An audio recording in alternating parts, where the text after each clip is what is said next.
एक महामारी पैंडेमिक मतलब इन्हें दुनिया के हर देश नूं अपने जकड़ च ले लिया है। डेथ रेट सिर्फ अराउंड 2% है, मतलब 100 चों सिर्फ 2 बंदे ही मरते हैं। ਅਸੀਂ गवर्नमेंट तो बड़ा कुछ मंगी जाने, आ करो वो करो, दाने करो, रोटी खाओ, ये करो। What is this nonsense? ये डॉक्टर की जी राइटिंग है सिर्फ कैमिस्ट्री पढ़ पाते हैं, आम इंसान नहीं पढ़ पाता है, ਇਹਦਾ ਕੀ ਚੱਕਰ ਹੈ? ਇਹ ਹੁਣ ਮੈਂ ਰੀਸੈਂਟਲੀ ਮੇਰੀ ਆਪਣੀ ਹੈਂਡ ਰਾਈਟਿੰਗ ਬੜੀ ਭੈੜੀ ਹੈ। ਵੈਲਕਮ ਨਿਊਜ਼ 24 ਦੇਖ ਰਹੇ ਦਰਸ਼ਕਾਂ ਦਾ ਬਹੁਤ-ਬਹੁਤ ਸਵਾਗਤ ਹੈ। जनता के रूबरू प्रोग्राम के असीं तुहाडी मुलाकात औखियां शख्सियतां नाल करवाते रहंदे हां। अज इसे सिलसिले दे विच साडे नाल मौजूद ने ढींगरा हॉस्पिटल के डॉक्टर हरप्रीत सिंह ढींगरा, जो कि चैस्ट के स्पैशलिस्ट ने। आओ उन्हां नाल मुलाकात करते हैं, उन्हां नाल गलबात करते हैं। सत श्री अकाल डॉक्टर साहब। सत श्री अकाल। वेलकम न्यूज़ 24 वालों तुहाडा बहुत-बहुत स्वागत है। तो डॉक्टर साहब दसो कुछ अपने बारे। देखो जी, मैं ना डॉक्टर हरप्रीत सिंह ढींगरा, मेरा इत्थे करंटली ढींगरा चैस्ट हॉस्पिटल अवतार नगर रोड गुजराल नगर च मेरा हॉस्पिटल है। एक छोटा जिहा हैल्थ केयर फैसिलिटी हैगी है जी। बट इत्थे आउण तो पहला मैं बहुत देर पहले असीं इत्थे शुरू कीता सी अपना career Guru Nanak mission hospital दे बड़े छोटे लेवल तो करियर शुरू कीता सीगा। उस दौरान उस तो बाद असीं दिल्ली विच training like Patel chest institute दे विच या सेंट स्टीफन हॉस्पिटल दे विच ब्रोंकोस्कोपी मतलब छाती की दूरबीन हुंदी है, या एलर्जी टेस्टिंग हुंदी है, या अजकल जिहड़े वेंटीलेटर सारे रूबरू हो चुके हैं। वेंटीलेटर नाल कोविड आउण दे नाल वेंटीलेटर स्ट्रैटेजीज किद्दां करनियां है, उन्हां दिनां दी गल है। ट्रेनिंग करन तो बाद असीं एक अपना हॉस्पिटल शुरू कीता सीगा। असीं बड़े छोटे लेवल ते हॉस्पिटल इस करके शुरू कीता कि ताकि असीं एक हर एक बंदे दे करीब आ सकीए। तुसीं जाणदे हो वड्डे हस्पतालां विच शायद करीब आना औखा हुंदा है, लेकिन मैं हर वड्डे हॉस्पिटल नाल अटैच्ड हैगा। जिथे भी है ने शहर के वड्डे हॉस्पिटल उत्थे चैस्ट के जिहड़े भी पेशेंट होंदे ने उत्थे देखने लिए जे कोई मैनूं सद्दे मैं रूबरू होकर उत्थे चला जांदा। उत्थे तुहानूं डॉक्टर्स बुलांदे ने या पेशेंट्स बुलांदे ने? देखो जी, पेशेंट अगर कॉल करन असीं उन्हां दे कहे ते जा नहीं सकते जब तक उस हॉस्पिटल के जिहड़े कंसर्नड डॉक्टर हैगा जिहड़ा उस पेशेंट नूं ट्रीट कर रहा है ਉਹਦੇ ਵੱਲੋਂ ਸਾਨੂੰ अगर कोई सद्दा आंदा तो चले जाइदा। कभी ना नहीं करता कोई पेशेंट। अगर तुसीं सपोजिंग कोई बंदा अपना दाखिल है उत्थे और वो पेशेंट नूं कहे कि मैं एक सलाह होर लेना चाहता, कोई डॉक्टर ना नहीं करता। ठीक है, मोर द मैरियर वाली हिसाब किताब होंदी है। डॉक्टर एक बड़ी कम्यूनिटी, बड़ी सॉफ्ट जी कम्यूनिटी है। ये एक दूजे की सलाह लैके ही चलते हैं, एक दूजे को मन के ही चलते हैं। सगों ऑन द कंट्रेरी वो चाहते हैं कि होर बंदे आन तो सानू देन कि आप जो कर रहे हैं ठीक है कि नहीं है। बिकॉज आफ्टर ऑल पेशेंट की जान का मामला है।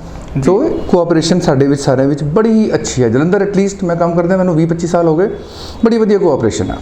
किहड़े हॉस्पिटल्स दे विच तुहानूं इन्हां कामां लई जाना पिया? शहर का कोई वड्डा हस्पताल लै लो, कोई इहो जिहा हॉस्पिटल नहीं है जिथे मैं नहीं जाता। देवी तलाब, गुलाब देवी, भावें उत्थे हुण हॉस्पिटल चैरिटेबल उत्थे ने चैस्ट स्पैशलिस्ट आ गए ने, टैगोर हॉस्पिटल डॉक्टर रमन चावला ने बहुत देर अटैच रहा। ऑक्सफोर्ड हॉस्पिटल अजकल जाना, कई हॉस्पिटल भी मैं जाना हैगा। मतलब जिथे भी ICU हैगा उत्थे जदों कभी भी मैनूं कॉल आई है मैं कभी जान तो इनकार नहीं की। दूर कैपिटल भी मैनूं कभी आती सी कॉल, बहुत दूर है इतों साडे तो, लेकिन मैं कभी ना नहीं की उत्थे जान तो। डॉक्टर साहब अज सारा संसार जिहड़ा हैगा वो करोना की महामारी दे नाल जूझ रहा हैगा। सानू करोना की महामारी कुछ दसो, साडे दर्शकों को भी पता लगे इस। देखो जी, असी एक गल करिए करोना बारे। एक महामारी पैंडेमिक मतलब इन्हें दुनिया के हर देश नूं अपने जकड़ च ले लिया है। एक WHO की डेफिनेशन वाइज कुछ एक देश जो इकट्ठे सारे एको बीमारी नाल जूझण लग पे तो उन्होंने पैंडेमिक कहने हैं। सो साडी कंट्री इस तो वांझे नहीं रही। साडी कंट्री बहुत वड्डी कंट्री है, उसकी पॉपूलेशन तुसीं इमेजिन करो बहुत ज़्यादा जी। सो एक वायरस बड़ा स्टिकी वायरस है। स्टिकी इन द सेंस कि साडे कोल तुसीं बैठे हो जे तुसीं मास्क नहीं पाया, तुहाडे मेरे जो किसी एक नूं कोरोना हैगा, जे ਉਹਦੀ एक बूंद तुहाडे तक चली जाएगी, जे तुहाडे नक या मूँह ते जिहड़ा रेस्पिरेटरी रूट हैगा ਇਹ ਉੱਥੇ ਰੈਪਲੀਕੇਟ ਕਰਨਾ ਸ਼ੁਰੂ ਕਰ ਦਿੰਦੀ ਹੈ, ਐਡੀ ਜਲਦੀ ਸਪਰੈਡ ਕਰਦੀ ਹੈ। ਡਾਕਟਰ ਸਾਹਿਬ ਕਰੋਨਾ ਦਾ ਜਿਹੜਾ ਹੈਗਾ ਇਹਦਾ ਸਾਈਜ਼ ਕੀ ਹੁੰਦਾ ਹੈਗਾ? ਇਹ ਮਾਈਕਰੋਨ ਚਾਹੀਦਾ ਨਜ਼ਰ ਥੋੜੀ ਆਉਂਦਾ ਸਾਨੂੰ, ਇਹ ਤਾਂ ਇਲੈਕਟ੍ਰੋਨ ਮਾਈਕਰੋਸਕੋਪ ਨਜ਼ਰ ਆਏਗਾ। ਕਹਿੰਦੇ ਇੰਨਾ ਕੁ ਬਰੀਕ ਹੈ ਕਿ ਇਹ ਜਿਹੜਾ ਮਾਸਕ ਦੇ ਅੰਦਰੋਂ ਵੀ ਨਿਕਲ ਸਕਦਾ ਹੈ। ਬਿਲਕੁਲ, ਇਹ ਜਿਹੜੇ ਅਸੀਂ ਮਾਸਕ ਪਾਏ ਨੇ ਇਹਦੇ ਅੰਦਰੋਂ ਨਿਕਲ ਸਕਦਾ ਹੈ, ਤਾਂ ਕਿ ਜਦੋਂ ਤੁਸੀਂ ਸੁਣਿਆਗਾ ਇੱਕ ਮਾਸਕ ਹੁੰਦਾ N95 ਜਾਂ FFP2, ਇਹ ਡੈਫੀਨੇਸ਼ਨ ਵਾਈਜ਼ ਹੁੰਦੇ ਨੇ ਜੀ। ਉਹਦੇ ਵਿੱਚ ਬੜੇ ਛੋਟੀ ਬਰੀਕੀਆਂ ਉਹ ਵੀ ਇੰਨੇ ਬਰੀਕ ਵਾਇਰਸ ਹੁੰਦਾ ਕਿ ਉਹ 'ਚ ਵਾਇਰਸ ਫਿਲਟਰ ਹੋ ਜਾਂਦਾ। 95% ਉਹ ਵਾਇਰਸ ਫਿਲਟਰ ਹੋ ਜਾਂਦਾ। ਅੱਛਾ, ਉਹਦੇ ਵਿੱਚੋਂ ਵਾਇਰਸ ਨਹੀਂ ਨਿਕਲਦਾ। ਉਹ ਇਸੇ ਕਰਕੇ ਅਸੀਂ ਕਹਿੰਦੇ ਹਾਂ ਆਮ ਜਨਤਾ ਨੂੰ ਪਾਉਣ ਦੀ ਲੋੜ ਨਹੀਂ ਹੈ। ਜਿੱਥੇ ਅਸੀਂ ਕੰਮ ਕਰ ਰਹੇ ਹਾਂ, ਇੱਥੇ ਮੇਰੇ ਕੋਲ ਅਗਰ 10 ਮਰੀਜ਼ ਕੋਵਿਡ ਦੇ ਪਏ ਨੇ, ਕਰੋਨਾ ਦੇ ਪਏ ਨੇ, ਸਾਰੇ ਅੰਦਰ ਪਏ ਨੇ, ਮੈਂ ਉੱਥੇ ਜਾ ਕੇ ਕੰਮ ਕਰਨਾ, ਮੈਨੂੰ ਉਹਦੀ ਜ਼ਰੂਰਤ ਹੈਗੀ ਹੈ। ਜਾਂ ਮੈਂ OPD ਕਰ ਰਿਹਾ, ਮੈਨੂੰ ਨਹੀਂ ਪਤਾ ਮੇਰੇ ਸਾਹਮਣੇ 'ਚ ਕਿੰਨੇ ਮਰੀਜ਼ ਆ ਜਾਣੇ ਆ। ਅਸੀਂ N95 ਮਾਸਕ ਅੱਜ ਤੇ ਚਲੋ ਆਪਾਂ ਰੂਬਰੂ ਹੋ ਰਹੇ ਸੀਗੇ ਤੇ ਹੋ ਗਿਆ, ਅਦਰਵਾਈਜ਼ ਫੇਸ ਸ਼ੀਲਡ, ਇਹਦੇ 'ਤੇ ਅਸੀਂ ਗ੍ਰੀਨ ਗਾਊਨ ਪਾਇਆ ਹੁੰਦਾ ਤਾਂ ਕਿ ਅਗਲੇ ਸ਼ਾਮੀ ਜਾਣ ਤੋਂ ਪਹਿਲੇ ਉਹਨੂੰ ਡਿਸਕਾਰਡ ਕਰ ਦਈਏ, ਉਹਨੂੰ ਵਾਸ਼ ਕਰ ਲਈਏ। ਫੇਸ ਸ਼ੀਲਡ ਅਸੀਂ ਸੁੱਟ ਦਈਦਾ ਜਿਹੜੇ ਡਿਸਪੋਜ਼ੇਬਲ ਹੋਣ, ਜੇ ਥੋੜ੍ਹੀਆਂ ਹਾਈ ਕੁਆਲਿਟੀ ਵਾਲੀ ਹੋਣ ਤਾਂ ਉਹਨਾਂ ਨੂੰ ਆਪਾਂ ਸਟਰਲਾਈਜ਼ ਕਰ ਲਈਦਾ। ਮਾਸਕ ਅਸੀਂ ਜਿਹੜਾ N95 ਹੈ ਐਟਲੀਸਟ, ਕਿਉਂਕਿ ਹੁਣ ਰੇਟ ਡਾਊਨ ਆ ਗਏ ਨੇ, ਅਸੀਂ ਇੱਕ ਦਿਨ 'ਚ ਇੱਕ ਮਾਸਕ ਯੂਜ਼ ਕਰੀਦਾ, ਉਹਨੂੰ ਦੁਬਾਰਾ ਰੀਯੂਜ਼ ਨਹੀਂ ਕਰੀਦਾ। ਰੀਯੂਜ਼ ਨਹੀਂ ਕਰਦਾ, ਮਤਲਬ ਆਮ ਇਨਸਾਨ ਨੂੰ ਮਾਸਕ ਜ਼ਰੂਰ ਪਾ ਕੇ ਰੱਖਣਾ ਚਾਹੀਦਾ ਹੈਗਾ, ਉਹ ਚਾਹੇ 95 ਹੋਵੇ, ਚਾਹੇ ਕੋਈ ਵੀ, ਚਾਹੇ ਰੁਮਾਲ ਹੋਵੇ, ਮੂੰਹ ਉਹਦਾ ਜ਼ਰੂਰ ਢੱਕਿਆ ਹੋਣਾ ਚਾਹੀਦਾ। ਉਹਦਾ ਮੂੰਹ ਢੱਕਿਆ ਹੋਣਾ ਬਹੁਤ ਜ਼ਰੂਰੀ ਹੈ। ਤੁਸੀਂ ਤੇ ਮੈਂ ਬੈਠੇ ਹਾਂ, ਅਸੀਂ ਕਲੋਜ਼ ਆ ਗਏ ਹਾਂ, ਅਸੀਂ ਮਾਸਕ ਪਾਇਆ ਹੋਇਆ। ਜੇ ਸਾਰੀ ਦੁਨੀਆ ਮਾਸਕ ਪਾ ਲੇ ਕੁਛ ਦੇਰ ਲਈ, ਮੇਰਾ ਪਰਸਨਲ ਮੰਨ ਹੈ ਕਿ ਅਸੀਂ ਇਹਨਾਂ ਨੂੰ ਕਰੋਨਾ 'ਤੇ ਅਸੀਂ ਆਰਾਮ ਨਾਲ ਜਿੱਤ ਹਾਸਿਲ ਕਰ ਪਾਵਾਂਗੇ। ਇਹਦੀ ਟਰਾਂਸਮਿਸ਼ਨ ਸਲੋ ਹੋ ਜਾਏਗੀ, ਜਿਸ ਲਈ ਟਰਾਂਸਮਿਸ਼ਨ ਡਿਜ਼ੀਜ਼ ਦੀ ਸਲੋ ਹੁੰਦੀ ਹੈ, ਉਹਦੇ ਵਿੱਚ ਹੌਲੀ ਵਾਇਰਸ ਆਪਣੀ ਮੌਤ ਆਪ ਮਰ ਜਾਂਦਾ ਹੈ। ਇਹ ਡਾਕਟਰ ਸਾਹਿਬ, ਜਿਸ ਤਰ੍ਹਾਂ ਆਪਾਂ ਹਾਲੇ ਤੱਕ ਦੇਖਿਆ ਕਿ ਇਹਦੀ ਕੋਈ ਵੈਕਸੀਨ ਜਾਂ ਮੈਡੀਸਿਨ ਹਾਲੇ ਤੱਕ ਨਹੀਂ ਆਈ, ਬਿਲਕੁਲ ਠੀਕ, ਪਰ ਪੂਰੇ ਵਰਲਡ ਦੇ ਵਿੱਚ ਜਿਹੜਾ ਇਹਦਾ ਰਿਕਵਰੀ ਰੇਟ ਆ ਉਹ ਹੈਗਾ 96%। ਬਿਲਕੁਲ ਸਿਰਫ ਜੀ। 4% ਲੋਕ ਆ ਜਿਨ੍ਹਾਂ ਦੀ ਡੈਥ ਹੋਈ। ਬਿਲਕੁਲ ਮੈਡੀਸਿਨ ਨਹੀਂ ਹੈਗੀ, ਫਿਰ ਵੀ ਡੈਥ ਰੇਟ ਬਹੁਤ, ਮੈਂ ਸਮਝਦਾ ਇਹਦੇ ਵਿੱਚ ਘੱਟ ਹੈ। ਬਿਲਕੁਲ ਤੁਸੀਂ ਦੇਖੋਗੇ ਇਹ ਵਾਇਰਸ ਹੈ ਜੋ ਮੈਂ ਦੱਸਦਾ, ਸਾਨੂੰ ਕਦੀ ਸਰਦੀ ਜ਼ੁਕਾਮ ਹੁੰਦਾ, ਅਸੀਂ ਕਦੀ ਦਵਾਈ ਲਈ ਉਹਦੀ ਅੱਜ ਤੱਕ? ਬਿਲਕੁਲ ਅਸੀਂ ਉਹਦੀ ਦਵਾਈ ਨਹੀਂ ਲੈਂਦੇ, ਕਿਉਂਕਿ ਵਾਇਰਸ ਹੈ, ਉਹਨੇ ਆਪਣੇ ਵੀ ਬੋਡੀ ਨੇ ਉਹਨੂੰ ਖਤਮ ਕਰ ਹੀ ਦੇਣਾ। ਇਹ ਵੀ ਉਸ ਤਰ੍ਹਾਂ ਦੀ ਹੀ ਇੱਕ ਵਾਇਰਸ ਹੈ, ਲੇਕਿਨ ਫੈਲਦੀ ਬੜੀ ਤੇਜ਼ ਪਈ ਹੈ। ਇਹਦੇ ਵਿੱਚ ਸਿਰਫ ਤੁਸੀਂ 2-4% ਦੀ ਗੱਲ ਕਰ ਰਹੇ ਹੋ, 4% ਲੋਕਾਂ ਨੂੰ ਹਸਪੀਟਲਾਈਜੇਸ਼ਨ ਦੀ ਲੋੜ ਪਈ, ਜਿਹੜੇ ਸਵੇਅਰ ਕੇਸਿਸ ਹੋਏ ਆ, ਉਹਨਾਂ ਵਿੱਚੋਂ ਡੈਥ ਜਿਹੜੀ ਹੋਈ ਹੈ ਅਰਾਊਂਡ ਇਸ ਵੇਲੇ 2% ਹੈ, ਲੈਸ ਦੈਨ 2% ਹੈਗੀ ਹੈ। ਡੈਥ ਰੇਟ ਸਿਰਫ ਅਰਾਊਂਡ 2% ਹੈ, ਮਤਲਬ 100 ਚੋਂ ਸਿਰਫ 2 ਬੰਦੇ ਹੀ ਮਰਦੇ ਆ। ਬਾਰ-ਬਾਰ ਅਸੀਂ ਤੁਹਾਡੇ ਚੈਨਲ ਰਾਹੀਂ ਇਹੀ ਕਹਾਂਗੇ, ਵਾਇਰਸ ਤੋਂ ਡਰਨ ਦੀ ਕੋਈ ਲੋੜ ਨਹੀਂ ਹੈ, ਇਹਨੂੰ ਪ੍ਰੀਵੈਂਟ ਕਰਨਾ ਹੈ ਤਾਂ ਕਿ ਆਵੇ ਨਾ, ਅੱਗੇ ਤੋਂ ਫੈਲੇਗੀ। ਕਿਉਂਕਿ ਤੁਸੀਂ 2% ਦੀ ਗੱਲ ਕੀਤੀ ਹੈ, ਤੁਸੀਂ ਦੇਖ ਰਹੇ ਹੋ ਅੱਜ ਸਾਡੇ ਪਰਸੋਂ ਨੂੰ 80,000 ਪੇਸ਼ੈਂਟ ਇੱਕ ਦਿਨ 'ਚ ਡਿਟੈਕਟ ਹੋਏ। ਜਦੋਂ 1 ਕਰੋੜ ਪਾਰ ਕਰ ਜਾਗੇ, 2% ਮੀਨਸ 2 ਲੱਖ ਬੰਦੇ ਦੀ ਮੌਤ ਹੋ ਜਾਏਗੀ। ਅਸੀਂ ਕਿਉਂ ਇਹੋ ਜਿਹਾ ਕੰਮ ਕਰੀਏ? ਜੇ ਆਪਾਂ ਸਪਰੈਡ ਰੋਕ ਲਾਂਗੇ, ਮੌਤ ਵੀ ਰੁਕ ਜਾਊਗੀ। ਜੇ ਸਪਰੈਡ ਘੱਟ ਹੋਏਗੀ, ਹਸਪੀਟਲ ਦੇ ਵਿੱਚ ਜਗ੍ਹਾ ਵੀ ਜ਼ਿਆਦਾ ਹੋਏਗੀ, ਵੈਂਟੀਲੇਟਰ ਵੀ ਜ਼ਿਆਦਾ ਹੋਣਗੇ, ਡਾਕਟਰ ਤਵੱਜੋ ਵੀ ਜ਼ਿਆਦਾ ਦੇ ਪਾਣਗੇ, ਇਲਾਜ ਵੀ ਨਿਕਲ ਆਏਗਾ। ਸੋ ਵਾਇਰਸ ਨੂੰ ਸਪਰੈਡ ਕਰਨ ਤੋਂ ਰੋਕਣਾ ਸਾਡਾ ਫਰਜ਼ ਹੈ। ਪਹਿਲੇ ਅਸੀਂ ਆਪਣਾ ਫਰਜ਼ ਨਿਭਾਈਏ, ਅਸੀਂ ਸਾਰੇ ਜਣੇ ਮਾਸਕ ਪਾਈਏ, ਫਿਰ ਗੌਰਮੈਂਟ ਤੋਂ ਕੁਛ ਮੰਗੀਏ। ਅਸੀਂ ਗੌਰਮੈਂਟ ਤੋਂ ਤਾਂ ਬੜਾ ਕੁਛ ਮੰਗੀ ਜਾਂਦੇ ਹਾਂ, ਆਹ ਕਰੋ, ਉਹ ਕਰੋ, ਦਾਣੇ ਖਾਓ, ਰੋਟੀ ਖਾਓ, ਇਹ ਕਰੋ। What is this nonsense? ਪਹਿਲੇ ਮੇਰਾ ਫਰਜ਼ ਬਣਦਾ ਹੈ ਕਿ ਮੈਂ ਮਾਸਕ ਪਾਵਾਂ। ਇੱਕ ਆਪਾਂ ਗੱਲ ਕਰਦੇ ਹਾਂ ਕਿ ਮੈਂ ਇਕੱਲਾ ਕਾਰ 'ਚ ਜਾ ਰਿਹਾ, ਮੈਂ ਮਾਸਕ ਨਹੀਂ ਪਾਇਆ, ਬੜੇ ਹੈਲਥ ਤੇ ਅਥਾਰਟੀਜ਼ ਵੀ ਕਹਿੰਦੀਆਂ ਹਾਂ ਟੈਕਨੀਕਲੀ ਲੋੜ ਨਹੀਂ ਹੈ, ਬਟ ਜਿਹੜਾ ਪੁਲਿਸਮੈਨ ਖੜਾ ਵਿਚਾਰਾ ਇਹੀ ਦੇਖ ਰਿਹਾ ਬੰਦਾ ਕਾਰ 'ਚ ਇੱਕ ਹੈ ਕਿ 2 ਆ। ਜੇ ਮੈਂ ਕਾਰ 'ਚ ਇਕੱਲਾ ਵੀ ਜਾ ਰਿਹਾ, ਤਾਂ ਜੇ ਮੈਂ ਮਾਸਕ ਪਾ ਲੈਣਾ ਤਾਂ ਹੈਵਨਸ ਵੋਂਟ ਫਾਲ, ਪਾ ਲਓ, ਕੀ ਹਰਜ ਹੈ? ਕੋਈ ਮਾਸਕ ਮਸਟ ਹੈ ਸਰ, ਮਾਸਕ ਮਸਟ ਹੈ, ਦੂਰੀ ਮਸਟ ਹੈ, ਇੱਕ ਦੂਜੇ ਦੇ ਨੇੜੇ ਨਹੀਂ ਆਣਾ ਤਾਂ ਕੀ ਹੋ ਜਾਏਗਾ? ਅਸੀਂ ਲੋਕੀ ਸੋਚਦੇ ਮੇਰਾ ਭਰਾ ਹੀ ਹੈ, ਮੇਰਾ ਦੋਸਤ ਮਿੱਤਰ ਹੀ ਹੈ, ਚੱਲ ਆਪਾਂ 2-4 ਬੰਦੇ ਬਹਿ ਕੇ ਰਾਤੀ ਪਾਰਟੀ ਕਰ ਲੈਂਦੇ ਹਾਂ, ਬੋਰ ਹੋ ਗਏ 6 ਮਹੀਨੇ ਹੋ ਗਏ ਘਰਾਂ 'ਚ ਬੈਠੇ ਹਾਂ। ਨਹੀਂ ਕਰੋ, ਕੁਛ ਦੇਰ ਦੀ ਗੇਮ ਆ। ਮੇਰਾ ਨਹੀਂ ਖਿਆਲ ਕਿ 2-3 ਮਹੀਨੇ ਦੇ ਵਿੱਚ ਇਸ ਤੋਂ ਬਾਅਦ ਸਾਨੂੰ ਬਹੁਤ ਜ਼ਿਆਦਾ ਲੋੜ ਪਏਗੀ। ਇਹ ਵੇਵਸ ਚਾਂਦੀ ਹੁੰਦੀ ਬਿਮਾਰੀ ਹਮੇਸ਼ਾ ਸਰ, ਪਹਿਲੇ ਉੱਪਰ ਆਉਂਦਾ, ਫਿਰ ਥੱਲੇ ਆਉਂਦਾ, ਇੱਕ ਸੈਕਿੰਡ ਵੇਵ ਆਉਂਦਾ। ਅਸੀਂ ਸੈਕਿੰਡ ਵੇਵ ਰੋਕ ਲਈਏ, ਹਾਲੇ ਤਾਂ ਉੱਪਰ ਜਾ ਰਹੇ ਹਾਂ, ਹਾਲੇ ਤਾਂ ਉੱਪਰ ਚੜ੍ਹ ਰਹੇ ਹਾਂ, ਹਾਲੇ ਇੱਕ ਵਾਰੀ ਥੱਲੇ ਆਵਾਂਗੇ, ਉਸ ਲਈ ਵੀ ਅਸੀਂ ਮਾਸਕ ਪਾਏ ਰੱਖੀਏ। ਹਾਲੇ ਸਾਡੇ ਅਗਲਾ ਸੀਜ਼ਨ, ਅਗਲਾ ਆਉਣ ਵਾਲਾ ਵਕਤ ਜਿਹੜਾ ਹੈਗਾ ਥੋੜਾ ਚੇਂਜਸ ਵਾਲਾ ਹੈਗਾ। ਮਾਸਕ ਪਾ ਕੇ ਥੋੜੀ ਦੂਰੀ ਬਚਾਓ ਤੇ ਆਪਣੇ ਆਪ ਬਿਮਾਰੀ ਕੰਟਰੋਲ ਵਿੱਚ। ਅਵੇਅਰਨੈਸ ਫਿਰ ਵੀ ਆ ਰਹੀ ਹੈ। ਹਾਂਜੀ ਬਿਲਕੁਲ, absolutely I agree with you. Doctor ਸਾਹਿਬ, ਇੱਕ ਮੈਂ ਤੁਹਾਨੂੰ ਹੋਰ ਸਵਾਲ ਪੁੱਛਣਾ ਚਾਹੁੰਦਾ। 2 ਤਰ੍ਹਾਂ ਦੀਆਂ ਮੈਡੀਸਨ ਮਾਰਕੀਟ ਦੇ ਵਿੱਚ ਹੈ, ਇੱਕ ਜੈਨਰਿਕ ਤੇ ਇੱਕ ਐਥੀਕਲ। ਹਾਂਜੀ, ਇਹਦੇ ਬਾਰੇ ਸਾਨੂੰ ਦੱਸੋ ਕਿ ਇਹਨਾਂ ਦੇ ਵਿੱਚ ਕੀ ਫਰਕ ਹੈ? ਕੋਈ ਜੈਨਰਿਕ ਮੈਡੀਸਨ ਉਹ ਮੈਡੀਸਨ ਹੈ, ਇੱਕ ਦੇਖੋ ਟ੍ਰੇਡ ਨੇਮ ਹੁੰਦਾ। ਤੁਸੀਂ ਸਰ ਸ਼ਰਟ ਪਾਈ ਹੈ, ਇਹ ਸ਼ਰਟ ਹੈ ਜੀ ਕਾਟਨ ਦੀ ਸ਼ਰਟ ਹੈ ਜੀ। ਹੁਣ ਇਹ ਤੁਸੀਂ ਵੈਨ ਹਿਊਸਨ ਦੀ ਪਾਈ ਹੈ ਕਿ ਇੱਕ ਦੇਸੀ ਬ੍ਰਾਂਡ ਦੀ ਪਾਈ ਹੈ, ਉਹ 'ਚ ਮੈਟਰ ਕਰਦਾ। ਠੀਕ ਹੈ, ਇੰਨਾ ਕੀ ਫਰਕ ਹੈ ਤੁਹਾਡੇ ਕਹਿਣ ਦਾ ਮਤਲਬ? ਐਬਸੋਲੂਟਲੀ ਯੈਸ, ਇੰਨਾ ਕੀ ਫਰਕ ਆ, ਕੋਈ ਲੰਬਾ ਚੌੜਾ ਫਰਕ ਨਹੀਂ ਹੈ। ਜੈਨਰਿਕ ਮੈਡੀਸਨ ਯੂਜ਼ ਕਰ ਸਕਦੇ ਹਾਂ, ਬਟ ਇੱਕ ਦੇ ਕੈਚ ਹੈ। ਸਪੋਜ਼ਿੰਗ ਬੰਦਾ ਬਹੁਤ ਸੀਰੀਅਸ ਹੈ, ਉਹਨੂੰ ਸੈਪਸਿਸ ਹੋਇਆ, ਉਹਦੀ ਇਨਫੈਕਸ਼ਨ ਹੈ, ਉਹਨੂੰ ਜ਼ਿੰਦਗੀ ਔਰ ਮੌਤ ਦਾ ਸਵਾਲ ਹੈ। ਜੈਨਰਿਕ ਮੈਡੀਸਨ ਦੇ ਵਿੱਚ ਕੁਆਲਿਟੀ ਕੰਟਰੋਲ ਉਹਨਾਂ ਅੱਛਾ ਨਹੀਂ ਹੁੰਦਾ ਜਿੰਨਾ ਅੱਛਾ ਕੰਟਰੋਲ ਬ੍ਰਾਂਡਡ ਮੈਡੀਸਨ ਦੇ ਵਿੱਚ ਹੁੰਦਾ। ਮੈਂ ਇੱਕ ਨਾਨ ਟੈਕਨੀਕਲ ਤੋਂ ਸ਼ੁਰੂ ਹੋਇਆ ਸੀਗਾ, ਵੈਨ ਹਿਊਸਨ। ਅਸੀਂ ਇੱਕ ਵਾਰੀ ਇੱਕ ਮੈਨੂੰ ਫੈਕਟਰੀ ਦੇਖਣ ਦਾ ਮੌਕਾ ਮਿਲਿਆ। ਉਹਦੇ ਵਿੱਚ ਕੀ ਹੁੰਦਾ, ਇੱਕ ਲਾਈਟ ਹੁੰਦੀ, ਬੜੀ ਥਿਨ ਲੇਜ਼ਰ ਲਾਈਟ ਹੁੰਦੀ ਹੈ ਉਹਦੇ, ਜਿਹੜੀ ਵੈਨ ਹਿਊਸਨ ਦੀ, ਮੈਂ ਇੱਕ ਨਾਮ ਲੈ ਰਿਹਾ, I am not brand ambassador Van Heusen. ਕੋਈ ਇੱਕ ਅੱਛੀ ਕੁਆਲਿਟੀ ਦੀ ਸ਼ਰਟ ਨਿਕਲ ਰਹੀ ਹੈ, ਉਹਦੇ ਵਿੱਚ ਇੱਕ ਧਾਗਾ ਵੀ ਨਹੀਂ ਨਾ ਨਿਕਲਿਆ, ਜਿਹੜਾ ਕਿ ਮਾਈਕਰੋਸਕੋਪ ਵੀ ਨਹੀਂ ਦੇਖ ਸਕਦਾ। ਉਹ ਜੇ ਧਾਗਾ ਵੀ ਨਹੀਂ, ਉਹਨੇ ਰਿਜੈਕਟ ਕਰ ਲੈਣਾ, ਉਹ ਐਜ਼ ਸਮਾਲ ਬ੍ਰਾਂਡ ਵਿਕ ਜਾਣੀ ਹੈ। ਮੈਂ ਤੁਹਾਡੇ ਕਹਿਣ ਦਾ ਮਤਲਬ ਜਿਹੜੀ ਐਥੀਕਲ ਹੈਗੀ ਆ ਉਹਦੇ ਵਿੱਚ ਪੂਰੇ ਪ੍ਰੀਕਾਸ਼ਨ ਰੱਖੇ ਜਾਂਦੇ। ਜੈਨਰਿਕ ਦੇ ਵਿੱਚ ਉਹਨੇ ਪ੍ਰੀਕਾਸ਼ਨ ਨਹੀਂ ਰੱਖੇ ਜਾਂਦੇ। ਜੈਨਰਿਕ ਦੇ ਵਿੱਚ ਕੀ ਸਰਕਾਰ ਦਾ ਕੰਟਰੋਲ ਇੰਨਾ ਜ਼ਿਆਦਾ ਨਹੀਂ ਹੈ? ਸਰਕਾਰ ਦਾ ਇੱਕੋ ਹੀ ਕੰਟਰੋਲ ਗਲਤ ਹੈ। ਜੈਨਰਿਕ ਵਿੱਚ ਇਹ ਨਹੀਂ ਕਿ ਦਵਾਈ ਖਰਾਬ ਹੈਗੀ ਹੈ, ਸੋ ਉਹਦੇ ਵਿੱਚ ਕੋਈ ਵੀ ਮੈਡੀਸਨ 100% ਨਹੀਂ ਹੋ ਸਕਦੀ। ਸੋ ਤੁਸੀਂ ਮਾਤਰਾ 100 ਰੱਖੀ ਹੈ, ਉਹਦੇ ਵਿੱਚ ਇੱਕ ਰੇਂਜ ਲਿਖੀ ਜਾਂਦੀ ਹੈ ਕਿ 95 ਤੋਂ ਲੈ ਕੇ 105 ਤੱਕ ਕੁਝ ਵੀ ਹੋ ਸਕਦਾ। ਸੋ ਜੇ 94 ਹੋ ਜਾਏ ਜਾਂ 93 ਹੋ ਜਾਏ, ਬ੍ਰਾਂਡਡ ਮੈਡੀਸਨ ਉਹਨੂੰ ਚੱਕੇ ਬਾਹਰ ਮਾਰੇਗੀ। ਲੇਕਿਨ ਜੈਨਰਿਕ ਮੈਡੀਸਨ ਦੇ ਵਿੱਚ ਸ਼ਾਇਦ ਇਦਾਂ ਦਾ ਕੰਮ ਨਹੀਂ ਹੋ ਸਕਦਾ ਸੀਗਾ। ਜੇ ਮੈਨੂੰ 100 ਦੇ ਬਦਲੇ 95 ਮਿਲ ਗਈ, ਮੈਡੀਸਨ ਕਹਿੰਦੀ ਕੁਝ ਨਹੀਂ ਹੋਇਆ, ਪਰ ਜੇ 93 ਮਿਲ ਗਈ ਉਹਦਾ ਰਿਜ਼ਲਟਸ ਇੱਧਰ ਉੱਧਰ ਹੋ ਸਕਦਾ। ਸੋ ਮੈਂ ਉਹ ਰਿਸਕ ਲੈ ਰਿਹਾ ਬ੍ਰਾਂਡਡ ਲੈ ਕੇ, ਨਾਨ ਬ੍ਰਾਂਡਡ ਲੈ ਕੇ। ਬਟ ਸਪੋਜ਼ਿੰਗ ਮੈਨੂੰ ਪੇਨ ਕਿਲਰ ਦੀ ਲੋੜ ਹੈਗੀ ਹੈ, ਬੀ ਕੰਪਲੈਕਸ ਦੀ ਲੋੜ ਹੈਗੀ ਹੈ, ਸਿਰ ਦਰਦ ਦੀ ਗੋਲੀ ਦੀ ਲੋੜ ਹੈਗੀ ਹੈ, ਤਾਂ ਖਾਓ ਨਾ ਭਾਈ ਸਾਹਿਬ ਜੈਨਰਿਕ, ਕੀ ਹੋ ਜਾਏਗਾ? ਆਮ ਬਿਮਾਰੀਆਂ ਲਈ ਜੈਨਰਿਕ ਦਵਾਈ ਵਰਤ ਲੈਣੀ ਚਾਹੀਦੀ ਹੈ। ਕੋਈ ਵਰਤ ਲੈ, ਕੋਈ ਹਰਜ ਨਹੀਂ ਹੈ। ਇਹ ਤਾਂ ਆਪਣੇ ਹੈਗਾ ਜਿੰਨਾ ਤੁਹਾਡੀ ਪਾਕਟ ਹੈ। ਬਟ ਐਂਟੀਬਾਇਓਟਿਕਸ, ਐਂਟੀ ਡਾਇਬਟਿਕਸ, ਹਾਈਪਰਟੈਂਸ਼ਨ ਦੀਆਂ ਦਵਾਈਆਂ, ਇਹਦੇ ਵਿੱਚ ਅਸੀਂ ਲੋਕਾਂ ਨੂੰ ਕਹਿੰਦੇ ਬ੍ਰਾਂਡਡ ਲਵੋ। ਬਟ ਹੁਣ ਇੱਕ ਬੰਦਾ, ਜਿਹੜਾ ਬੰਦਾ ਵਿਚਾਰਾ, ਜਿਸ ਤਰ੍ਹਾਂ ਅੱਜ ਤਾਂ ਨਹੀਂ ਹਲੇ, ਕੱਲ੍ਹ ਬੰਦਾ ਮੇਰੇ ਕੋਲ ਆਇਆ, ਸਵੇਰੇ ਆਈ, ਗਰੀਬ ਬੰਦੀ ਵਿਚਾਰੀ ਨੂੰ ਹਾਰਟ ਦੀ ਤਕਲੀਫ ਹੋ ਚੁੱਕੀ ਹੈ, ਉਹਨੂੰ ਮੈਂ ਕੀ ਦਿਆਂ? ਹੁਣ ਬ੍ਰਾਂਡਡ ਦਿਆਂ ਕਿ ਨਾਨ ਬ੍ਰਾਂਡਡ ਦਿਆਂ? ਮੈਂ OP ਦੀ ਫੀਸ ਚਲੋ ਮਾਫ ਕਰਨੀ ਹੈ, ਟੈਸਟ ਵੀ ਮਾਫ ਕਰਨੇ, ਮੈਂ 500-700 ਲੈ ਕੇ ਕੀ ਕਰ ਲੈਣਾ? ਉਹਨੂੰ ਸਿਰਫ ਬ੍ਰਾਂਡਡ ਦਵਾਈਆਂ ਦਿੱਤੀਆਂ ਹੀ ਨਹੀਂ, ਪ੍ਰਿਸਕ੍ਰਾਈਬ ਹੀ ਨਹੀਂ ਕੀਤੀਆਂ, ਉਹਦੇ ਦਿਮਾਗ 'ਤੇ ਬੋਝ ਹੀ ਨਹੀਂ ਪਾਉਣ ਦਿੱਤਾ, ਸਸਤੀ ਦਵਾਈਆਂ ਦੇ ਕੇ ਦਿੱਤੀਆਂ। ਉਹਦਾ ਅਸਰ 100 ਨਾ ਹੋ ਗਏ, 95 ਹੋ ਜਾਊਗਾ, 90 ਹੋ ਜਾਊਗਾ। ਬਟ ਜੇ ਮੈਂ ਉਹਨੂੰ ਖਰਚ 1000 ਰੁਪਏ ਜਾਂ 2000 ਰੁਪਏ ਕਰਾ ਦਿੰਦਾ, ਉਹ ਵਿਚਾਰੀ ਭਾਂਡੇ ਮਾਂਜਦੀ ਹੈ, ਉਹਨੂੰ ਕਿੱਥੋਂ ਮੈਂ ਲੈ ਕੇ ਦੇਵਾਂਗਾ ਦਵਾਈ? So we have to have a balance between generic, branded and the person who is in front of you. ਪਰ ਇੱਥੇ ਜਿਹੜੇ ਪੇਸ਼ੈਂਟਸ, ਉਹਨਾਂ ਨੂੰ ਪ੍ਰੋਬਲਮ ਇਹ ਆਉਂਦੀ ਹੈ, ਇਹ ਸਾਹਮਣਾ ਕਰਨਾ ਪੈਂਦਾ, ਕਿਉਂਕਿ ਡਾਕਟਰ ਨੇ ਜਦੋਂ ਵੀ ਲਿਖਣੀ ਹੈ ਬ੍ਰਾਂਡ ਲਿਖਣਾ ਹੈ, ਨਾ ਕਿ ਉਹਨੂੰ ਸਾਲਟ ਲਿਖ ਕੇ ਦੇਣਾ ਕਿ ਇਹ ਵਾਲਾ ਸਾਲਟ ਲੈ ਲਓ।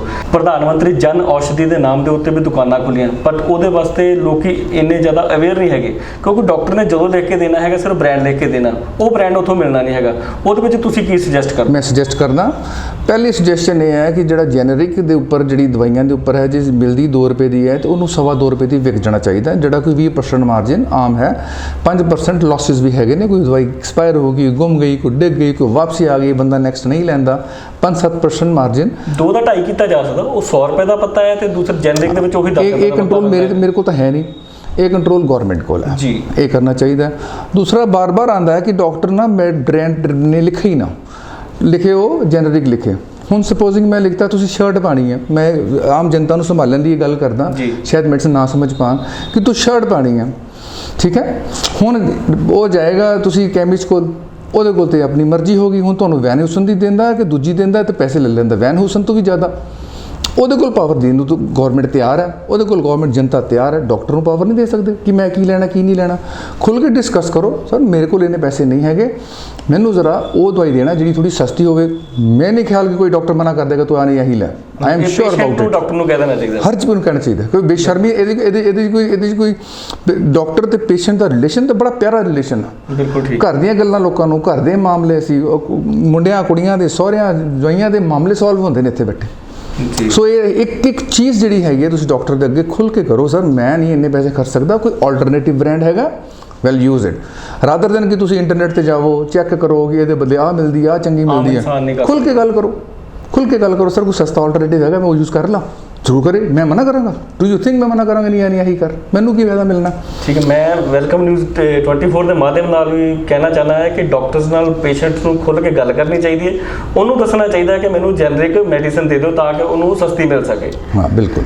ਤੇ ਡਾਕਟਰ ਸਾਹਿਬ, ਮੈਂ ਨੈਕਸਟ ਤੁਹਾਨੂੰ ਗੱਲ ਪੁੱਛਣਾ ਚਾਹੁੰਦਾ ਹੈਗਾ ਕਿ ਜਿੱਦਾਂ ਅੱਜ ਕੱਲ੍ਹ ਅਸੀਂ ਦਾਦੀ ਦੇ ਨੁਸਖੇ ਜਿਹੜੇ ਕਹਿੰਦੇ ਨੇ, ਹੁਣ ਅੱਜ ਕੱਲ੍ਹ ਵਾਇਰਲ ਜਿਹਾ ਚੱਲ ਰਿਹਾ, ਕਿਸੇ ਨੂੰ ਕੋਈ ਜ਼ੁਕਾਮ ਹੈ, ਖਾਂਸੀ, ਇਹ ਮੌਸਮ ਜਿਹੜਾ ਚੱਲ ਰਿਹਾ ਹੈਗਾ, ਤੁਸੀਂ ਕੀ ਕਹਿਣਾ ਚਾਹੁੰਦੇ? ਤੁਹਾਡਾ ਕੀ ਸੁਜੈਸ਼ਨ ਹੈ ਕਿ ਮੈਡੀਸਨ ਲੈਣ ਲਈ ਡਾਕਟਰ ਦੇ ਕੋਲ ਚਲੇ ਜਾਣਾ ਚਾਹੀਦਾ ਕਿ ਇਹਨਾਂ ਚੀਜ਼ਾਂ ਦੇ ਵਿੱਚ ਆਪਣੇ ਘਰ ਦੇ ਕੋਈ ਨੁਸਖੇ ਅਪਣਾ ਲੈਣੇ ਚਾਹੀਦੇ? ਬਿਲਕੁਲ ਨਹੀਂ। ਜਿਸ ਤਰ੍ਹਾਂ ਤੁਸੀਂ ਕਰੋਨਾ ਦੀ ਗੱਲ ਕਰ ਰਹੇ ਹੋ, ਨਹੀਂ, ਮੈਂ ਸਿਰਫ ਆਮ ਸਰਦੀ ਜ਼ੁਕਾਮ ਦੀ ਗੱਲ ਕਰ ਰਿਹਾ ਜੋ ਇਹਨਾਂ ਦਿਨਾਂ ਦੇ ਵਿੱਚ ਹੋ ਜਾਂਦਾ। ਜਦੋਂ ਕਦੀ ਵੀ ਐਪੀਡੈਮਿਕ ਆ ਜਾਂਦਾ ਹੈ, ਜਦੋਂ ਕਦੀ ਵੀ ਮਹਾਮਾਰੀ ਆ ਜਾਂਦੀ ਹੈ ਜੀ, ਉਸ ਵੇਲੇ ਅਸੀਂ ਕਿਸੇ ਵੀ ਬਿਮਾਰੀ ਨੂੰ ਆਮ ਜ਼ੁਕਾਮ ਸਰਦੀ ਨਹੀਂ ਮੰਨਦੇ। ਛੋਟੀ ਬਿਮਾਰੀ ਨੂੰ ਅਸੀਂ ਕਰੋਨਾ ਹੀ ਮੰਨਾਂਗੇ ਔਰ ਉਹਦਾ ਪ੍ਰੂਵ ਕਰਾਂਗੇ ਕਿ ਕਰੋਨਾ ਨਹੀਂ ਹੈ। ਠੀਕ ਹੈ। ਜੇ ਕਰੋਨਾ ਹੈਗਾ ਤਾਂ ਉਹਨੂੰ ਆਈਸੋਲੇਟ ਕਰ ਦਿਆਂਗੇ, ਤਾਂ ਉਹਦੀਆਂ ਜਿਹੜੀਆਂ ਸਪੈਸੀਫਿਕ ਗ੍ਰੇਡ 1 2 3 ਜੋ ਵੀ ਗ੍ਰੇਡਿੰਗ ਹੈਗੀ ਮੈਡੀਕਲੀ, ਉਹਦੇ ਹਿਸਾਬ ਨਾਲ ਦਵਾਈ ਦਿੱਤੀ ਜਾਏਗੀ। ਬਟ ਜੇ ਉਹਨੂੰ ਕਰੋਨਾ ਹੈ ਨਹੀਂ ਜਾਂ ਉਹਨੂੰ ਸਿੰਪਲ ਜੀ ਕੋਈ ਬਿਮਾਰੀ ਹੈਗੀ ਹੈ ਔਰ ਉਹਦੀ ਕੋਈ ਮੈਡੀਸਨ ਦੇਣ ਦੀ ਲੋੜ ਨਹੀਂ ਹੈ, ਕੋਈ ਵਾਇਰਲ ਡਿਜ਼ੀਜ਼ ਜਿੱਦਾਂ ਸਿੰਪਲ ਕੋਲਡ ਹੈ, ਵੈਲ ਯੈਸ, ਇਹ ਤਾਂ ਕਿਤਾਬਾਂ 'ਚ ਲਿਖਿਆ, ਯੂਜ਼ ਗ੍ਰੈਂਡਮਾਜ਼ ਰੈਮੀਡੀਜ਼, ਮਤਲਬ ਜੋ ਅਸੀਂ ਨਾਨੀ ਦਾਦੀ ਕਹਿੰਦੇ ਪਏ ਉਹਨੇ ਵੀ ਲਿਖਿਆ ਹੋਇਆ ਕਿ ਘਰੇਲੂ ਨੁਸਖੇ ਵਰਤੋ, ਸਟੀਮ ਲਵੋ, ਕਾੜੇ ਪੀਓ, ਜੋ ਮਰਜ਼ੀ ਕਰੋ, ਕਿਉਂਕਿ ਇੱਕ ਕਹਾਵਤ ਹੈਗੀ ਹੈ ਕਿ ਜੇ ਜ਼ੁਕਾਮ ਦੀ ਦਵਾਈ ਲੈ ਲਓਗੇ ਤਾਂ ਹਫ਼ਤੇ 'ਚ ਠੀਕ ਹੋਵੋਗੇ, ਨਾ ਲਓਗੇ ਤਾਂ 7 ਦਿਨਾਂ 'ਚ ਠੀਕ ਹੋ ਜਾਓਗੇ। ਫਰਕ ਤਾਂ ਉੱਥੇ ਹੀ ਗੱਲ ਲੱਗਣਾ ਤਾਂ ਹਫ਼ਤਾ ਹੈਗਾ ਹੀ ਹੈ। ਵਾਇਰਸ ਡਿਜ਼ੀਜ਼ ਨੂੰ ਮਰਦਿਆਂ ਬੋਡੀ ਦੀ ਆਪਣੀ ਇਮਿਊਨਿਟੀ ਹੀ ਕੰਮ ਆਉਣੀ ਆ। ਮਤਲਬ ਇਸ ਵੇਲੇ ਇਹਨਾਂ ਨੂੰ ਲਾਈਟਲੀ ਨਹੀਂ ਲੈਣਾ, ਬਿਲਕੁਲ ਨਹੀਂ, ਸਾਨੂੰ ਕੀ ਪਤਾ ਕੀ ਹੈਗਾ। ਰਾਈਟ। ਤੇ ਡਾਕਟਰ ਸਾਹਿਬ ਮੈਂ ਤੁਹਾਨੂੰ ਇੱਕ ਪਰਸਨਲ ਗੱਲ ਪੁੱਛਣਾ ਚਾਹੁੰਦਾ ਹੈਗਾ ਕਿ ਮੈਨੂੰ ਕਿਸੇ ਨੇ ਕਿਹਾ ਸੀ ਕਿ ਜਦੋਂ ਕਿਸੇ ਡਾਕਟਰ ਦੀ ਇੰਟਰਵਿਊ ਕਰਨਾ ਤਾਂ ਜ਼ਰੂਰ ਪੁੱਛਣਾ, ਇਹ ਡਾਕਟਰ ਦੀ ਜਿਹੜੀ ਰਾਈਟਿੰਗ ਹੈਗੀ ਹੈ ਸਿਰਫ ਕੈਮਿਸਟ ਹੀ ਪੜ੍ਹ ਪਾਉਂਦੇ ਨੇ, ਆਮ ਇਨਸਾਨ ਨਹੀਂ ਪੜ੍ਹ ਪੈਂਦਾ ਹੈਗਾ, ਇਹਦਾ ਕੀ ਚੱਕਰ? ਇਹ ਹੁਣ ਮੈਂ ਰੀਸੈਂਟਲੀ ਮੇਰੀ ਆਪਣੀ ਹੈਂਡ ਰਾਈਟਿੰਗ ਬੜੀ ਭੈੜੀ ਹੈ, ਮੇਰੀ ਹੈਂਡ ਰਾਈਟਿੰਗ ਨਹੀਂ ਪੜ੍ਹੀ ਜਾਂਦੀ। ਇਹਦੇ ਵਿੱਚ ਤਾਂ ਬਿਲਕੁਲ ਠੀਕ ਹੈ, ਸੁਪਰੀਮ ਕੋਰਟ ਦੀ ਬੜੀ ਸਟ੍ਰਿਕਟ ਰੂਲਿੰਗ ਹੈਗੀ ਹੈ ਕਿ ਜਿਹਦੀ ਹੈਂਡ ਰਾਈਟਿੰਗ ਅੱਛੀ ਨਹੀਂ ਹੈਗੀ ਹੈ ਉਹ ਪ੍ਰਿੰਟ ਕਰੇ, ਮਤਲਬ ਬੋਲਡ ਲੈਟਰਸ 'ਚ ਲਿਖੇ। ਹੈਂਡ ਰਾਈਟਿੰਗ ਬੁਰੀ ਹੋਣਾ ਨਹੀਂ, ਇਹ ਹੈਂਡ ਰਾਈਟਿੰਗ ਦਾ ਕਿ ਜਾ ਕੇ ਕੋਡਿੰਗ ਹੈਗੀ ਕੋਈ? ਨਹੀਂ, ਕੋਈ ਕੋਡਿੰਗ ਨਹੀਂ ਹੈ, ਬਿਲਕੁਲ ਕੋਈ ਕੋਡਿੰਗ ਨਹੀਂ ਹੈ।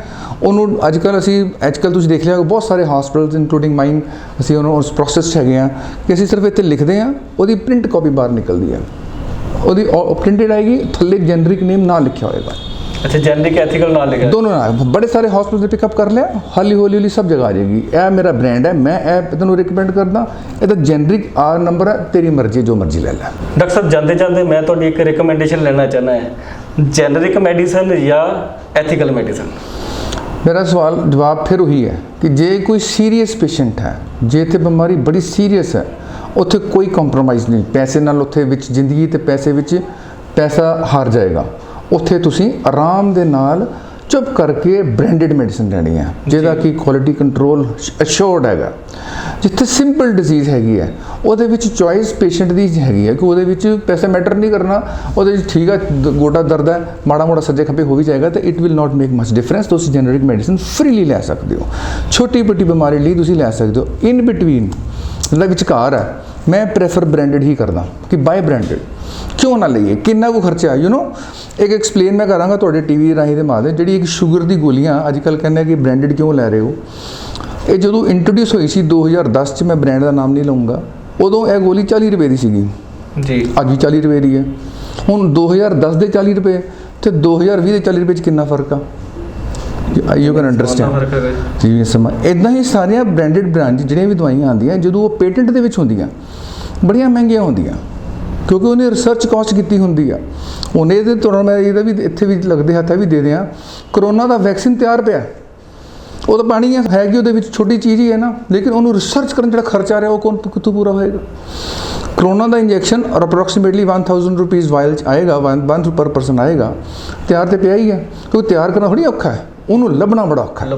ਰਿਸਰਚ ਦਾ ਮੇਨ ਰਿਸਰਚ ਕਾਸਟ ਬਹੁਤ ਵੱਡੀ ਕਾਸਟ ਹੁੰਦੀ ਹੈ ਜਿਹੜੀ ਅਸੀਂ ਇਮੇਜਿਨ ਵੀ ਨਹੀਂ ਕਰ ਸਕਦੇ ਕਿ ਕਿੰਨੀ ਲੰਬੀ ਚੌੜੀ ਉਹਦੀ ਕਾਸਟ ਹੁੰਦੀ ਹੈ, ਕਿੰਨੇ ਹਿਊਮਨ ਬੀਇੰਗ ਇਨਵੋਲਡ ਹੁੰਦੇ, ਕਿੰਨੀਆਂ ਕੰਟਰੀਜ਼ ਇਨਵੋਲਡ ਹੁੰਦੀਆਂ। ਸ਼ੁਰੂਆਤੀ ਤੌਰ ਤੇ ਇਹਦਾ ਰੇਟ ਬਹੁਤ ਜ਼ਿਆਦਾ ਹੋਏਗਾ, ਪਰ ਆਉਣ ਵਾਲੇ ਸਮੇਂ ਦੇ ਵਿੱਚ ਇਹਦਾ ਰੇਟ ਆਮ ਦਵਾਈਆਂ ਦੇਵਾਂਗੇ। ਹਰ ਬ੍ਰਾਂਡਡ ਮੈਡੀਸਨ ਜਿਹੜੀ ਚੀਜ਼ ਸਾਨੂੰ 40 ਰੁਪਏ ਦੀ ਮਿਲੇਗੀ, ਥੋੜੇ ਦਿਨ ਦੇਖਾਂਗੇ ਉਹਦੀ ਆਰਾਮ ਨਾਲ ਰੇਟ ਅੱਧੇ ਤੋਂ ਵੀ ਘੱਟ ਰਹਿ ਜਾਏਗੀ ਜਦੋਂ ਬ੍ਰਾਂਡ ਉਹਦੇ 'ਚ ਬਾਹਰ ਆਏਗੀ। ਇਹ ਸਾਡੀ ਹੈਗੀ ਹੈ, ਇਹਦੇ ਵਿੱਚ ਸਾਨੂੰ ਕਾਸਟ ਦੇਣੀ ਹੀ ਪੈਂਦੀ ਹੈ। ਰੀਸੈਂਟਲੀ ਮੈਨੂੰ ਇੱਕ ਪਤਾ ਲੱਗਾ, ਇੱਕ ਸਾਡੇ ਇੱਕ ਵਾਕਫ ਬੰਦੇ ਸੀਗੇ, ਮੈਂ ਇਮੈਜਿਨ ਨਹੀਂ ਸੀ ਕਰ ਪਾ ਰਿਹਾ ਕਿ ਉਹਨੂੰ ਕੋਈ ਖਾਸ ਬਿਮਾਰੀ ਸੀ, ਉਹਦੇ 'ਚ ਇੱਕ ਇੰਜੈਕਸ਼ਨ ਲੱਗਦਾ ਅਮਰੀਕਾ ਦੇ ਵਿੱਚ, ਉਹਦੀ ਕਾਸਟ ਪਤਾ ਪਰ ਐਨੂਅਲ ਵੀ ਨਹੀਂ, 2 ਟੀਕੇ ਲੱਗਦੇ ਨੇ 6 ਮਹੀਨੇ ਦੇ ਗੈਪ 'ਤੇ, ਉਹਦੀ ਕਾਸਟ ਡਾਕਟਰ $75,000 ਪਾਉਂਦਾ, $75,000। ਉਹਨੂੰ ਅਗਰ ਇੰਡੀਅਨ ਰੁਪੀਜ਼ ਕਨਵਰਟ ਕਰੀਏ, ਮੇਰਾ ਨਹੀਂ ਖਿਆਲ ਵੱਡੇ ਤੋਂ ਵੱਡਾ ਬੰਦਾ ਵੀ ਇੰਜੈਕਸ਼ਨ ਦਵਾਈ ਲੈ ਸਕੇਗਾ, ਬਿਕੋਜ਼ ਉਹ ਪੇਟੈਂਟ 'ਚ ਹੱਲੇ ਇੰਡੀਆ 'ਚ ਆਇਆ ਹੀ ਨਹੀਂ ਹੱਲੇ। ਸੋ ਦਵਾਈਆਂ ਦੀ ਕਾਸਟ ਇਸ ਕਰਕੇ ਜ਼ਿਆਦਾ ਹੁੰਦੀ ਹੈ ਕਿਉਂਕਿ ਉਹਦੀ ਰਿਸਰਚ ਕਾਸਟ ਬਹੁਤ ਜ਼ਿਆਦਾ ਜੀ। ਸੋ ਪੇਟੈਂਟ ਮੇਰੇ ਨੇ ਇਹ ਭਰਾਓ ਜਿਹੜੀ ਇਹ ਕੰਟਰੋਵਰਸੀ ਖੜੀ ਹੋਈ ਹੈ, ਇਹਨੂੰ ਖਤਮ ਕਰੋ। ਬ੍ਰਾਂਡਡ ਤੇ ਜੈਨਰਿਕ ਦੇ ਵਿੱਚ ਝਗੜੇ ਨਾ ਕਰੋ। ਤੁਸੀਂ ਹੋਲਸੇਲ ਮਾਰਕੀਟ ਜਾ ਕੇ ਤੁਸੀਂ ਰੌਲਾ ਪਾ ਦਿੰਦੇ ਹੋ ਕਿ ਉੱਥੇ ਮਿਲੀ 100 ਰੁਪਏ ਦੀ, ਤੁਸੀਂ 130 ਰੁਪਏ ਦੀ ਕਿੱਦਾਂ ਲਾ ਲਈ, ਤੇ ਉਹ ਕੀ ਘਰ ਮਤਲਬ 100 ਰੁਪਏ ਦੀ ਲੈ ਕੇ 100 ਦੀ ਵੇਚੀ ਜਾਏ, ਉਹਦੇ ਬੱਚੇ ਨਹੀਂ ਹੈਗੇ। ਸਰਕਾਰ ਦਾ ਕੰਟਰੋਲ ਚਾਹੀਦਾ ਪਹਿਲੀ ਗੱਲ ਤਾਂ, ਉਹਦੇ ਤੇ ਪ੍ਰਿੰਟ ਇੰਨਾ ਜ਼ਿਆਦਾ ਨਹੀਂ ਹੋਣਾ ਚਾਹੀਦਾ। ਬਸ ਜੇ ਉਹ 2 ਰੁਪਏ ਦੀ ਚੀਜ਼ ਵਿਕ ਰਹੀ ਉਹ ਤੇ ਪ੍ਰਿੰਟ 20 ਰੁਪਏ ਤੋਂ ਵੈਸੇ ਹੀ ਗਲਤ ਹੈ। 25 ਰੁਪਏ ਲਿਖੋ ਨਾ, ਜੋ ਆਮ ਬੰਦੇ ਨੂੰ 25, ਉਹ ਤੇ ਪ੍ਰਿੰਟ ਹੀ ਘੱਟ ਹੋਣਾ ਚਾਹੀਦਾ ਹੈ ਬਿਲਕੁਲ। ਜੇ ਉਹ 2 ਰੁਪਏ ਦੀ ਵਿਕਦੀ ਹੈਗੀ, 2 ਦੀ ਬਜਾਏ 2.5 ਰੁਪਏ। ਤੁਸੀਂ ਸਾਡੇ ਕੋਲ ਬਿਲਸ ਆ ਕੇ ਚੈੱਕ ਕਰ ਸਕਦੇ ਹੋ ਕਿਸੇ ਵੇਲੇ ਤੁਸੀਂ ਆਉਣਾ ਚਾਹੋ ਕਿ ਜਿਹੜੀ ਚੀਜ਼ ਬ੍ਰਾਂਡਡ, ਜਿਹੜੀ ਚੀਜ਼ ਮੈਨੂੰ 200 ਰੁਪਏ ਦੀ ਮਿਲਦੀ ਹੈ, ਉਹਦਾ ਪ੍ਰਿੰਟ 220 ਰੁਪਏ ਹੋਏਗਾ, 218 ਹੀ ਹੋਏਗਾ, 222 ਨਹੀਂ ਹੋਏਗਾ। 18% ਤੋਂ ਲੈ ਕੇ 22% ਦੇ ਵਿੱਚ ਮਾਰਜਨ ਨੇ। ਉਹਦੇ ਵਿੱਚ ਲਾਸਿਸ ਵੀ ਹੈਗੇ ਨੇ ਇਹਦੇ ਵਿਚਾਰੀ ਦੇ, ਉਹਨੇ ਲੂਸ ਵੀ ਕਰਨਾ 4-5% ਲਾਸ। ਅੱਧਾ ਪੱਤਾ ਖਾ ਕੇ ਲੋਕੀ ਵਾਪਸ ਕਰਨ ਆ ਜਾਣਗੇ, ਅਸੀਂ ਕਹਿੰਦੇ ਵਾਪਸ ਨਹੀਂ ਲੈਂਦੇ। ਕੀ ਤੁਸੀਂ ਅੱਧਾ ਪੱਤਾ ਖੁੱਲਾ ਲਓਗੇ ਜੇ ਤੁਹਾਨੂੰ ਦਵਾਈ ਦੇਵਾਂਗੇ? ਨਹੀਂ ਲਓਗੇ, ਉਹ ਲਾਸ ਹੈ ਸਾਡਾ। ਅਸੀਂ ਉਹਨੂੰ ਕਹਿੰਦੇ ਬੀਅਰ ਦੀ loss, this loss is ours. ਸਾਡੇ 5% ਲਾਸ ਸਾਡਾ ਹੈਗਾ, ਇਹਨੂੰ ਮੰਨ ਕੇ ਚੱਲੋ। So 15% margin branded. Well yes, generic ਦੇ ਵਿੱਚ ਬਹੁਤ ਮਾਰਜਨ ਹੁੰਦੇ ਨੇ, ਉਹਦੇ ਵਿੱਚ ਕੁਝ ਅਨਾਤੁਨ ਮਾਰਜਨ ਨੇ, ਗਲਤ ਨੇ। ਮੈਂ ਪਰਸਨਲੀ ਚਾਹੁੰਦਾ ਉਹ ਚੀਜ਼ ਨੂੰ ਖਤਮ ਹੋਣਾ ਚਾਹੀਦਾ, ਬਟ ਇਹ ਚੀਜ਼ ਸਰਕਾਰ ਦੇ ਹੱਥ 'ਚ ਹੈ, ਡਾਕਟਰ ਦੇ ਹੱਥ 'ਚ ਨਹੀਂ ਹੈ। ਅੱਜ ਤੱਕ ਪੇਸ਼ੈਂਟ ਨੂੰ ਜਾਂ ਕਸਟਮਰ ਨੂੰ ਪਤਾ ਹੀ ਨਹੀਂ ਹੈ ਕਿ ਇਹ 100 ਵਾਲੀ ਚੀਜ਼ ਮੈਨੂੰ 50 ਦੀ ਮਿਲਦੀ, ਮੈਨੂੰ ਤਾਂ 50% ਲੈਸ ਮਿਲ ਗਈ, ਬਟ ਇਹ ਨਹੀਂ ਪਤਾ ਉਹਨੂੰ ਕਿ 20 ਰੁਪਏ ਵਾਲੀ ਚੀਜ਼ ਉਹਨੂੰ 50 ਰੁਪਏ ਦੀ ਮਿਲੀ ਹੈ। ਉਹ ਤਾਂ ਉਲਟਾ 250 ਗੁਣਾ ਉਹਨੂੰ ਪ੍ਰੋਫਿਟ ਦੇ ਰਿਹਾ ਹੈ। ਬਿਲਕੁਲ, ਉਹਨੂੰ ਵੀ ਦੇ ਰਹੇ ਹੋ। ਉਹ ਹਰ ਇਸ ਚੀਜ਼ ਦਾ ਮਿਸਯੂਜ਼ ਹੋ ਰਿਹਾ। ਮਿਸਯੂਜ਼, ਇਸ ਮਿਸਯੂਜ਼ ਨੂੰ ਕੋਈ ਡਾਕਟਰ ਨਹੀਂ ਰੋਕ ਸਕਦਾ, ਇਹਨੂੰ ਸਰਕਾਰ ਰੋਕ ਸਕਦੀ ਹੈ। ਸਰਕਾਰ ਨੂੰ ਇਹਦੇ ਤੇ ਕੋਈ ਨਾ ਕੋਈ ਨੀਤੀ ਬਣਾਉਣੀ ਚਾਹੀਦੀ ਹੈ ਕਿ ਇੰਨੇ ਜ਼ਿਆਦਾ ਪ੍ਰਿੰਟ ਰੇਟ ਕਿਸੇ ਵੀ ਚੀਜ਼ ਦੇ ਉੱਤੇ ਨਾ ਹੋਣ। 10, 15, 20, 25% ਜੋ ਮਾਰਜਨ, ਬਟ ਇਹਦਾ ਔਖਾ ਕੰਮ ਮੈਨੂੰ ਲੱਗਦਾ ਨਹੀਂ। ਬਾਬੂ ਜੀ, ਅਸੀਂ ਪਾਲਿਸੀ ਮੇਕਰ ਨਹੀਂ ਹੈਗੇ। ਇੰਡਸਟਰੀ ਦੇ ਵਿੱਚ ਮਾਰਜਨ ਚੱਲਦੇ ਨੇ, ਉਸੇ ਤਰ੍ਹਾਂ ਦੇ ਮਾਰਜਨ ਤੇ ਲਗਾ ਕੇ ਜਿਹੜੇ ਪ੍ਰਿੰਟ ਰੇਟ ਲਗਾਣੇ, ਉਹਦੇ 'ਚ ਕਰ ਦਿਓ, ਇਹਦੇ 'ਚ ਕਰ ਦਿਓ। ਜਿਹੜੀ ਡਿਜ਼ੀਜ਼ ਚੱਲ ਰਹੀ ਹੈ, ਮਾਸਕ ਪਾਓ। ਮੈਂ ਜਿੱਥੇ ਜਾਂਦਾ, ਮੈਂ WhatsApp 'ਚ ਵੀ ਲਿਖਿਆ, Facebook 'ਤੇ ਵੀ ਲਿਖਿਆ। ਮੈਂ ਇੱਕ ਵਾਰੀ ਜੇ ਮੱਥਾ ਟੇਕਣ ਗਿਆ, ਉੱਥੇ ਸਭ ਨੇ ਮਾਸਕ ਉਤਾਰੇ ਹੋਏ ਸੀ। ਜਿਹੜੇ ਆ ਰਹੇ ਸੀ ਉਹਨਾਂ ਨੇ ਉਤਾਰੇ ਹੋਏ ਸੀ, ਜਿਹੜੇ ਅੰਦਰ ਸੀ ਉਹਨਾਂ ਨੇ ਉਤਾਰੇ ਹੋਏ ਸੀ। ਮੈਂ ਲਿਖਿਆ, ਉਹਨਾਂ ਨੂੰ ਕਹਿ ਗਿਆ ਕਿ ਕੱਲ੍ਹ ਤੋਂ ਮੈਂ ਮੱਥਾ ਟੇਕਣ ਆਉਣਾ ਬੰਦ ਕਰ ਰਿਹਾ, ਬਿਕੋਜ਼ ਇੱਦਾਂ ਦੀ ਇੱਥੇ ਹਾਲਾਤ ਹੋ ਰਹੇ ਨੇ। ਪਲੀਜ਼ ਤੁਹਾਡੇ ਚੈਨਲ ਰਾਹੀਂ ਹਰ ਬੰਦੇ ਨੂੰ ਕੋ ਮਾਸਕ ਪਾ ਲਓ ਯਾਰ। ਇਕੱਲੇ ਵੀ ਕਾਜ ਬੈਠੋ ਤਾਂ ਵੀ ਪਾ ਲਓ, ਕੁਛ ਨਹੀਂ ਹੁੰਦਾ। ਮੈਨੂੰ ਪਤਾ ਇਕੱਲੇ ਕਾਜ ਬੈਠੇ ਦਾ ਕੋਈ ਨੁਕਸਾਨ ਨਹੀਂ, ਫਿਰ ਵੀ ਪਾ ਲਓ, ਤਾਂ ਕਿ ਪੁਲਿਸ ਨੂੰ ਨਹੀਂ ਪਤਾ ਵਿਚਾਰੇ ਨੂੰ। ਉਹ ਇੰਨਾ ਹਾਈ IQ ਦਾ ਬੰਦਾ ਨਹੀਂ ਹੁੰਦਾ। ਨਾ ਚੌਂਕ 'ਤੇ ਖੜਾ ਦੁਖੀ ਹੁੰਦਾ, ਖੜੇ ਹੋ ਕੇ ਦਿਖਾਓ ਧੁੱਪ 'ਤੇ। ਅੱਜ ਕੱਲ੍ਹ ਦੀ ਧੁੱਪ 'ਤੇ ਖੜੇ ਹੋ ਕੇ ਦਿਖਾਓ। ਬਰਸਾਤ ਆ ਰਹੀ ਹੈ, ਧੁੱਪੇ ਖੜੇ, ਉਹਨੂੰ ਪ੍ਰੈਸ਼ਰ ਆ ਕਿ ਸਭ ਨੂੰ ਮਾਸਕ ਪਵਾਉਣਾ। ਉਹਨੇ ਨਹੀਂ ਦੇਖਣਾ ਕਿ ਕੀ ਕੀਤਾ। ਉਹਦੇ ਤੇ ਥੋੜ੍ਹਾ ਤਰਸ ਖਾਓ। ਪੁਲਿਸ ਵਾਲਾ ਵੀ ਇਨਸਾਨ ਹੀ ਹੈ। ਦੂਜਾ, ਜੈਨਰਿਕ ਤੇ ਬ੍ਰਾਂਡਡ, ਜਿਹੜਾ ਇਹਦੇ ਵਿੱਚ ਫਰਕ ਹੈ, ਇਹ ਜਨਤਾ ਤੱਕ ਪਹੁੰਚਾਇਆ ਜਾਏ ਕਿ ਇਹਦੇ ਵਿੱਚ ਕਸੂਰ ਡਾਕਟਰ ਦਾ ਨਹੀਂ ਹੈ, ਇਹਦੇ ਵਿੱਚ ਕਸੂਰ ਪਾਲਿਸੀ ਦਾ ਹੈ। ਪਾਲਿਸੀ ਚੇਂਜ ਕੀਤੀ ਜਾਏ। ਧੰਨਵਾਦ। ਸੋ ਜਨਤਾ ਦੇ ਰੂਬਰੂ ਪ੍ਰੋਗਰਾਮ ਦੇ ਵਿੱਚ ਤੁਹਾਡੀ ਅਸੀਂ ਮੁਲਾਕਾਤ ਹੋਰ ਵੀ ਉੱਘੀਆਂ ਸ਼ਖਸੀਅਤਾਂ ਨਾਲ ਕਰਵਾਉਂਦੇ ਰਹਾਂਗੇ। ਇੰਨਾ ਕਹਿੰਦਾ ਹੋਇਆ ਸਾਨੂੰ ਦਿਓ ਇਜਾਜ਼ਤ। ਮੈਂ ਅਮਰਪ੍ਰੀਤ ਸਿੰਘ, ਕੈਮਰਾਮੈਨ ਅਮਨਦੀਪ ਸਿੰਘ ਦੇ ਨਾਲ।